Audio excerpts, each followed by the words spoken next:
Pois não, Excelência, doutor Odi. Excelentíssima desembargadora presidente, excelentíssimo desembargador, representante do Ministério Público, colegas aqui presentes e acompanhando virtualmente, recebo minha cordial saudação.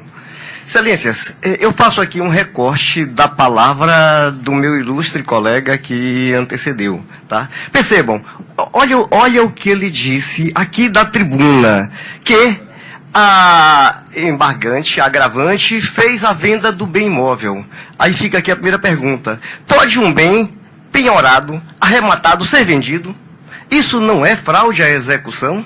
Vai o judiciário chancelar um ilícito, inclusive penal, que inclusive está sendo objeto de uma ação e representação criminal, porque um imóvel... E vejam, excelências, eu quero contar aqui um breve histórico. Esse processo de execução se arrasta há mais de 20 anos. Esse processo começa em 2002, então temos aí 21 anos de trâmite desse processo. A executada aqui, agravante, usou de todos os artifícios para procrastinar a execução, todos. Inclusive esse imóvel já havia sido levado à asta pública anteriormente e não houve licitante. E ela vem de todas as formas retardando. É tanto que quando, então, a agravante ingressa com o primeiro agravo, que é objeto do embargo de declaração, por isso que eu pedi a reunião dos processos, porque eles são conexos, quando ela entra com o primeiro agravo e ela pede efeito suspensivo, a decisão do magistrado que não havia, que havia chancelado a arrematação, a desembargadora relatora, a doutora Joanice, ela corroborando a decisão do juiz de primeiro grau, ela assim pontua, quando ela nega o efeito suspensivo. Ela diz que não faz sentido uma execução que se arrasta há mais de 20 anos, quando se percebe e constata no processo que a executada usou de todos os meios e artifícios para procrastinar a execução, e por isso ela denegava o efeito suspensivo ao agravo, tá? E ela mudou posteriormente por conta de um embargo de declaração que foi oposto nos autos. Mas o que fica aqui pontuado, excelência, é que, na verdade, o colega também disse que o valor da execução somente foi pago 9 meses depois. Por que foi pago 9 meses depois, excelência? Sabe por que foi pago 9 meses depois? Porque quando do leilão, o meu cliente, arrematante, participando do leilão, um terceiro fraudador estava concorrendo com ele e dando lance. A cada lance que ele dava, esse outro terceiro aumentava. Aumentava. Chegou um ponto que ele disse, aqui eu não vou mais, não faz mais sentido. E aí, a leiloeira, então, se sagra vencedor esse outro arrematante e é determinado para ele que deposite o preço. Ele não deposita. A leiloeira, numa atitude diligente, está nos autos, excelência, está nos autos, numa atitude diligente, o que ela faz? Ela vai pesquisar a vida desse cidadão. E ela diz lá, textualmente nos autos, se trata de um fraudador. Uma pessoa que não tinha capacidade econômica para arrematar um imóvel de 6 milhões de reais. Então, é aí que agora o juiz declara vencedor a agravante, ou a agravada patrimonial LMN, e aí é declarado vencedor. Naquele momento, pede que ele faça o depósito. Ele, como já tinha decorrido algum tempo, pede-se então que o juiz fixe um prazo para que o depósito seja efetuado. E aí eu volto aqui a dizer o seguinte, que a exequente concorda com essa postulação, que era quem detém o interesse em receber o crédito, ela concorda textualmente. O juiz, então, defere um prazo de 24 horas para que a patrimonial LMN faça o depósito. E nesse prazo ela faz o depósito. Então, excelência, se o depósito não foi feito naquele momento, é porque houve um fraudador no leilão. E mais, percebam aqui outro recorte importante da fala do nobre colega que me antecedeu, que ele, volto aqui a repetir, ele diz que o imóvel foi vendido a um terceiro, um imóvel objeto de, foi dado em garantia no empréstimo, um imóvel objeto de penhora e arrematação. E outra coisa, excelências, aqui que, de ordem pública, inclusive, essa matéria de ordem pública, é por isso que há um embargo de declaração naquela decisão que anula o leilão, porque há uma inadequação da via eleita, excelências. Quando da interposição do primeiro agravo instrumento, que é objeto do embargo de declaração, para ser julgado aqui, e o nosso embargo de declaração exatamente por quê? Porque no julgamento não foi apreciado os argumentos da terceira interessada, porque percebam, a terceira interessada arrematou, depositou nos autos 5 milhões 700 e poucos reais, está depositado nos autos, inclusive com taxa de leiloeira, A carta de arrematação foi expedida, e é claro, a carta de arrematação é um ato maior. E o artigo 903 do CPC, parágrafo 4º, excelências, o artigo 903, parágrafo 4º, diz o seguinte: uma vez expedida a carta de arrematação, só pode ser discutida a validade ou invalidade dessa arrematação em ação própria, na qual figure obrigatoriamente na condição de ré a arrematante, excelências. Ora, como pode um agravo de instrumento onde a arrematante não fez parte, ela entrou depois que se toma conhecimento da decisão, e aí ela entra como terceira interessada, como pode um agravo de instrumento onde ela não fez parte, que é a principal interessada, ofender o direito líquido e certo dela de ter arrematado esse bem e agora, então, usufruir da posse e propriedade. E volto aqui a dizer, excelências, o depósito foi integralmente realizado no prazo que o juiz concedeu. Quando do início aqui dessa sessão, houve o clamor para que a justiça fosse feita. Nós sabemos, nós todos operadores de direito, sabemos que onde a lei conflita com a justiça, deve prevalecer a justiça. No caso presente, lei e justiça andam juntas. Por quê? Porque o parágrafo 4º do artigo 903 diz que, uma vez expedida a carta de arrematação, qualquer discussão só pode ser feita em ação autônoma própria, na qual figure obrigatoriamente a arrematante. E naquele primeiro embargo, que é daquele primeiro agravo de instrumento, quando se discute a validade ou invalidade da arrematação, por isso que há o embargo de declaração, e volto a repetir, aqui eu trago a matéria de ordem pública, porque esse agravo de instrumento, ele perdeu o objeto quando da expedição da carta de arrematação. Então, ele não poderia ser conhecido, por isso que esse embargo de declaração há de ser provido para que se dê validade, sim, ao leilão. Volto a repetir, o prazo do pagamento, o pagamento foi feito exatamente naquele prazo concedido pelo juiz. E, excelências, não pode um bem arrematado em asta pública ser objeto de um contrato de compra e venda que foi anexado aos autos. Eu confesso que me causou uma total estranheza quando eu vi um contrato de compra e venda. Eu falei, não é possível, não, isso não é crível que o executado tenha tido o desplante de vender um imóvel que não mais lhe pertencia, que não estava mais na sua disponibilidade patrimonial, e não estava na disponibilidade patrimonial nem da executada e nem tampouco da exequente. Por quê? Porque um terceiro já havia arrematado e pago integralmente o preço. Por essas razões, excelências, sem me estender muito, é que aqui se pede que seja... Tá, só mais uma coisa, excelências, aqui que me recordou agora, é que o colega fala que o objeto desse bem foi vendido, só que tem nos autos, excelência, nós juntamos nos autos uma petição do comprador pedindo o cancelamento daquela compra e a devolução do valor, excelência, está nos autos, no ID, me permitam aqui até fazer referência ao ID em que nós juntamos esse documento, onde naquele processo lá originário, o comprador, percebendo que tinha sido partícipe de uma fraude, porque outra palavra não tem, senão fraude, ele percebendo que tinha sido partícipe de uma fraude, ele então ingressa em juízo e diz, não quero mais participar desse negócio, não quero mais, desisto da compra e, por favor, me devolvam o valor. Então, a remissão já não é mais possível, excelências. Por quê? Porque esse comprador, percebendo ter partícipe de uma fraude, desiste. Esse documento está no ID 47, 18, 54, 14.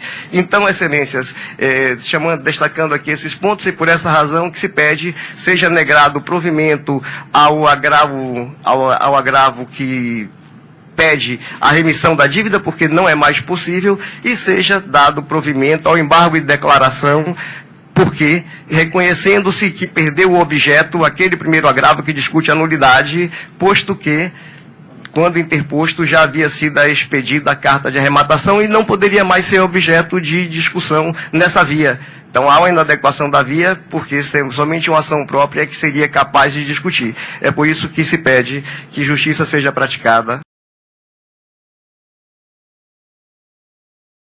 Excelentíssimos e excelentíssimas desembargadoras e desembargadores aqui presentes, senhores e senhoras servidores, ilustres colegas, recebo minha cordial saudação.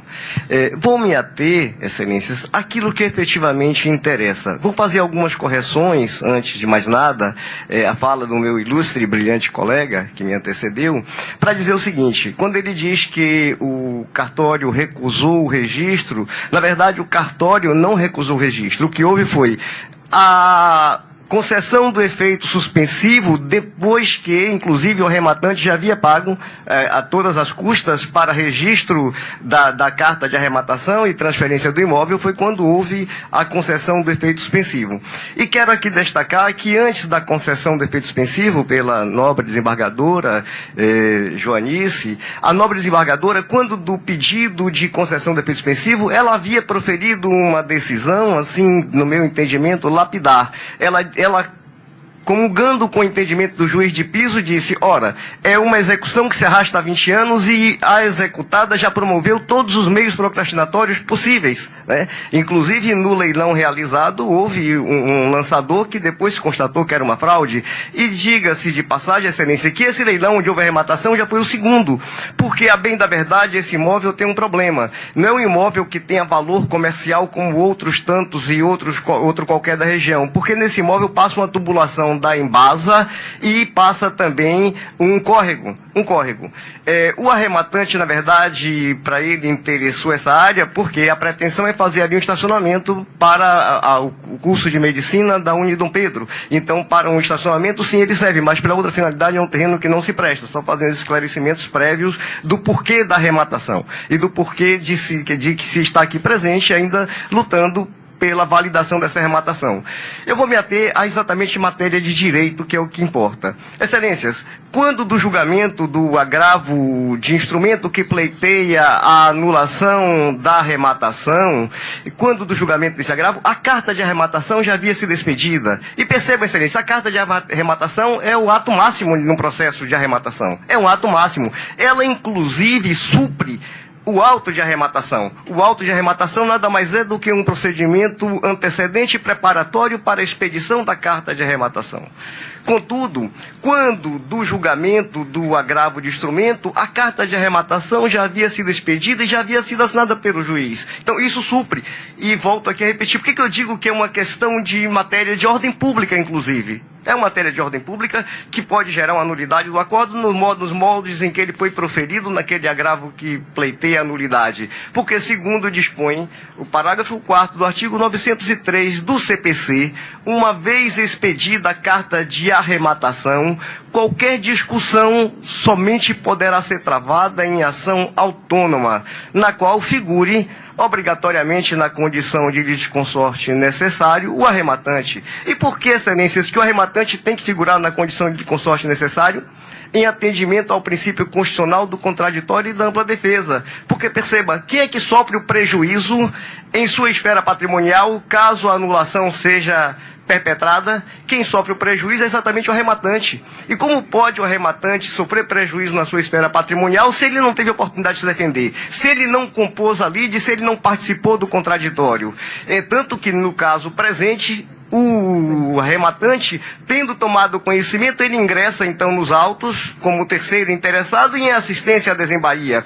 E quando do julgamento do desembargo de declaração, os argumentos trazidos pelo arrematante, aqui agravada, ele não foi conhecido. Os argumentos trazidos pelo arrematante não foram conhecidos quando do proferimento da decisão do agravo de instrumento que pleiteava a nulidade da arrematação. Por isso que se postulou e se opôs o embargo de declaração para que fossem sanadas as omissões, porque tanto os argumentos trazidos pelo arrematante não foram conhecidos, como também os argumentos trazidos pela desembaía, que também falava da fraude perpetrada, que o depósito a posteriori somente aconteceu porque efetivamente houve uma fraude no leilão com o primeiro lançador, e também que a carta de arrematação já havia sido expedida. Então, desse modo, excelências, o que se pede é que se observe que tem-se aqui uma matéria de ordem pública.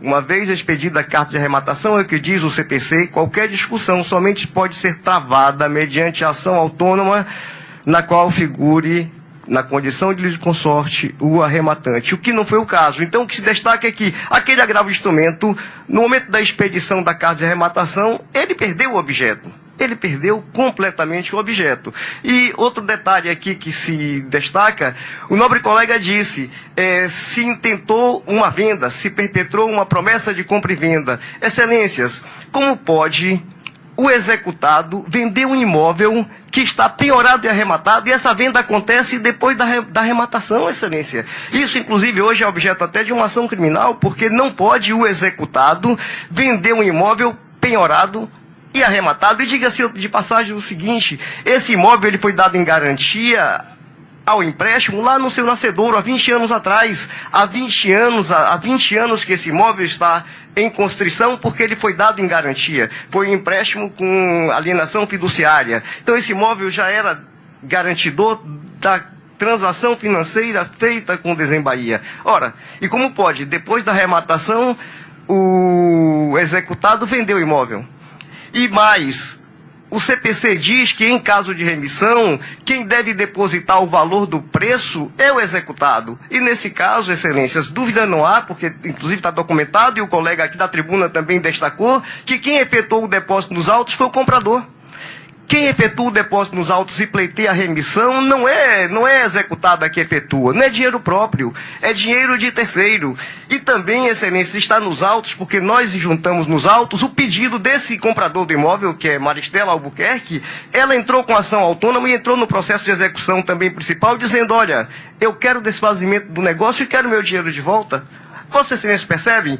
Vamos imaginar aqui na hipótese de se anular o leilão e deferir a remissão. Com qual dinheiro, Excelência, essa remissão ocorrerá se o comprador, e o colega aqui da tribuna disse que o dinheiro foi depositado por esse comprador, que é uma ilicitude, na verdade, essa venda, se ele postula a devolução do dinheiro? Com que dinheiro se fará essa remissão, Excelência?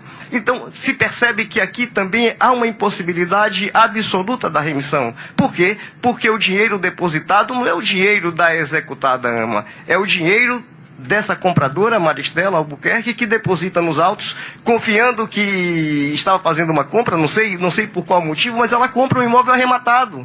A compra acontece depois da arrematação. E ela entrou no processo principal, está lá, e nós juntamos o documento, e entrou com processo autônomo também. Entrou com processo autônomo dizendo, eu quero o meu dinheiro de volta e o desfazimento do negócio, eu não tenho mais interesse nenhum nesse imóvel. Então, volto aqui a repetir, excelências, vou me ater à questão de ordem pública do primeiro dos embargos de declaração, que é objeto dos embargos de declaração, que é a perda do objeto do agravo de instrumento que pleiteou a anulação do leilão, uma vez que a carta de arrematação já havia sido expedida, e mais, o imóvel foi arrematado em valor superior a 60% da avaliação. O arrematante, com as custas do leiloeiro, depositou 5.770.000. Não, aqui estamos falando de imóvel que foi arrematado por preço vil, não há que se desfalar em preço vil, porque há nos autos um depósito de 5.770.000. A dívida com o Desembaía hoje, salvo engano, gira em torno de 3,5 milhões, então é muito superior. O valor depositado, ele quita a execução com Desembaía e sobra dinheiro, inclusive, para a executada, porque são 5 milhões, com as custas de leiloeira, 5.770.000 é o valor depósito. E volto a repetir, a execução é em torno de 3,5 milhões. Então a gente percebe que não há um prejuízo também à executada nesse quesito, porque paga a execução e ainda sobra dinheiro. Agora, se esse processo se posterga, é claro, o prejuízo é para todos, é inclusive para a própria executada, porque a dívida dela vai crescer sim. Então, o que se entende que a melhor solução, até pelo princípio da efetividade da prestação jurisdicional, é que seja dado provimento ao embargo de declaração para modificar o acordo proferido no agravo que pleiteia a nulidade da execução, porque nulidade não há, e esse agravo perdeu o objeto por força do quanto exposto no CPC, e que se negue provimento ao agravo de instrumento que pleiteia a remissão, porque é impossível remissão com dinheiro alheio. E o dinheiro, volto a repetir, não é o dinheiro da executada, é o dinheiro de uma terceira pessoa que foi induzida à compra de um imóvel arrematado. É o que se espera que seja levado em consideração aqui, é o excelentíssimo desembargador Hollenberg, que é quem falta proferir o voto. Agradeço a atenção e obrigado.